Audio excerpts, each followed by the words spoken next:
Namaskar, welcome to Satya Skills. In this video, we are learning about other types of banks. In the previous video, you learned about functional classification of banks. As a continuation to that video, you are learning about some more types of banks. Banks on the basis of ownership. Originally, all types of banks were private commercial banks. Gradually, with the changing political and economic conditions, different classes of banks developed. On the basis of ownership, banks are four types: private sector, public sector, cooperative sector and foreign banks. Public sector. Public sector banks are owned and managed by the government. In majority of the countries, central banks and some percentage of commercial banks, savings banks and investment banks are in public sector. In India, 80% of banking activities are in public sector.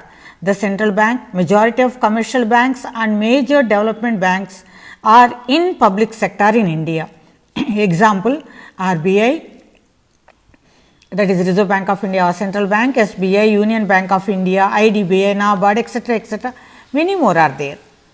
Private sector banks. Banks in capitalistic countries such as USA, UK are in private sector. They are established by individuals.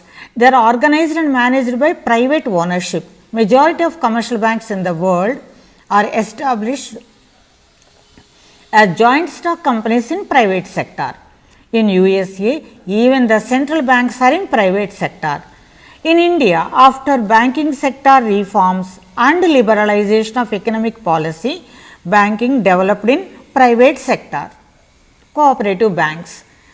Banking also developed in cooperative sector.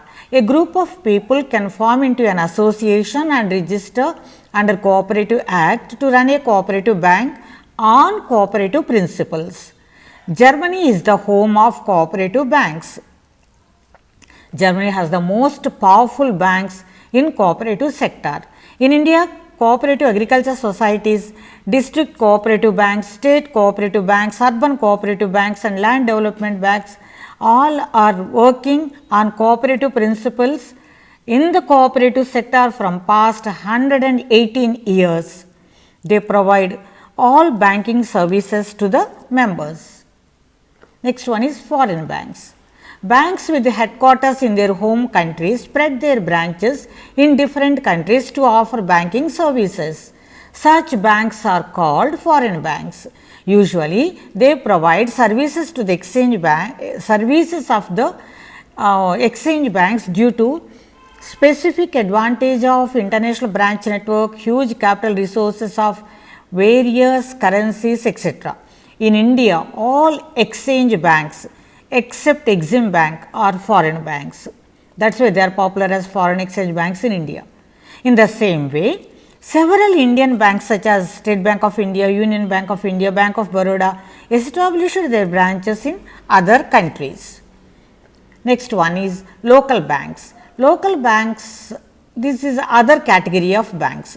Local banks are promoted to make banks concentrate on limited areas so that they can offer integrated services. They do not operate in total territory of a country. Local area banks are confined to small geographical units such as a district. Example, in India, regional rural banks are local banks with an area of operation confined to a district. Primary cooperative credit societies operate within an area of 2 or 3 villages.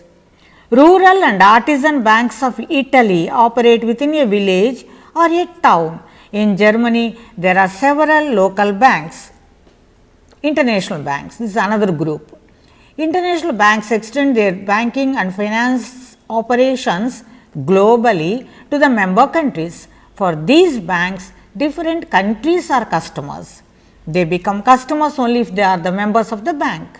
The most familiar international banks which you all know are World Bank, IMF, Asian Development Bank, etc. They offer different types of soft loans to the members for some specified developmental programs.